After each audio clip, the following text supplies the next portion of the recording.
Producer come consumer. నేనే నా ఇంటి మీద కరెంటు తయారు చేసుకుంటాను, అవసరం నేను వాడుకుంటా, మిగిలితే గ్రిడ్కి ఇస్తా. స్వాపింగ్ తిరిగి నాకు కావాలంటే నేను తీసుకుంటా.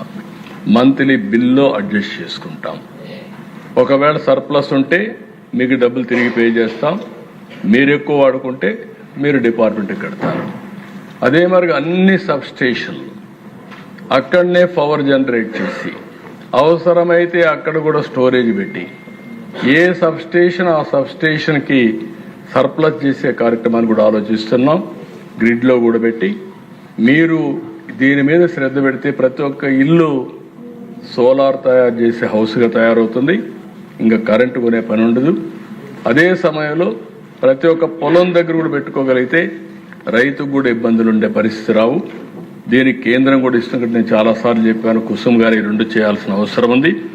అలాంటి మార్పులకు మనం పోతున్నాం. దిశ సంజీవనిలో నేను ఒకటే మిమ్మల్ని కోరుతున్నా, ఇది ఒక గేమ్ చేంజర్గా తయారవుతుంది. ఈ నెల 16వ తారీఖున బిల్ గేట్స్ కూడా ఇక్కడికి వస్తున్నాడు.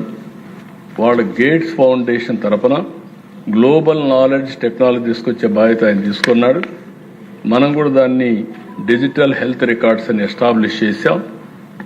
అవసరమైతే తొందరలోనే ప్రతి ఒక్కరికి ఒక ఏఐ డాక్టర్ను కూడా ఇస్తాం. మీకు అందరికీ దాన్ని చూసుకొని మీరు ఏం తినాలి, ఏం తినకూడదు, ఎంత మీ బాడీ ఎట్లుంది ఇవన్నీ చెప్పే పరిస్థితి వస్తుంది. గ్లోబల్ నాలెడ్జ్ని కూడా తీసుకొచ్చి లాస్ట్ మైల్లో ఎవరైనా పేషెంట్లు ఉంటే ఇంటి దగ్గర అందించే బాధ్యత తీసుకుంటున్నాం. This will be a great game changer. అర్థం చేసుకోమని కోరుతున్నాను. టెక్నాలజీని ఏ విధంగా ఉపయోగించుకోవచ్చునో ఇది ఒక ఎగ్జాంపుల్ అని చెప్పి కూడా నేను మీకు తెలియజేస్తున్నా. ఇంకొక పక్కన అధ్యక్ష, పాపులేషన్ మేనేజ్మెంట్ ఈ సెషన్లోనే ఒక పాలసీ తీసుకొస్తాం. నేను ఎప్పుడు కూడా ఈ రోజు గురించి ఆలోచించడం లేదు. ఒక 20-30 ఏళ్ల తర్వాత ఏమవుతుందో ఆలోచిస్తున్నా.